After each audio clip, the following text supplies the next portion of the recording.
So, Excel finally gets the other half of dark mode. What do I mean by that? Well, for a long time, you've been able to change your Office theme by clicking File,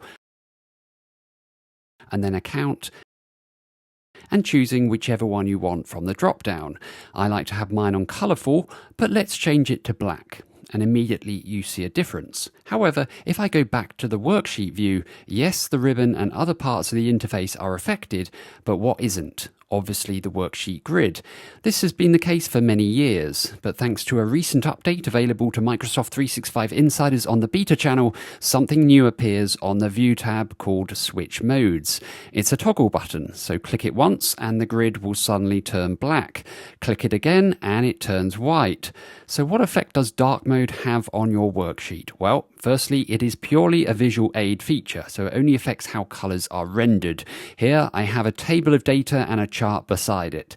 Just watch what happens when I flick the switch repeatedly. The fill and font colours change to maintain contrast and legibility. However, you'll notice only the labels change in the chart, which is a bit pointless because neither the background nor the bars change with it. I did a little experiment with two rows of colours found in the fill colour and font colour palettes, and it's interesting to see how they appear differently in each mode.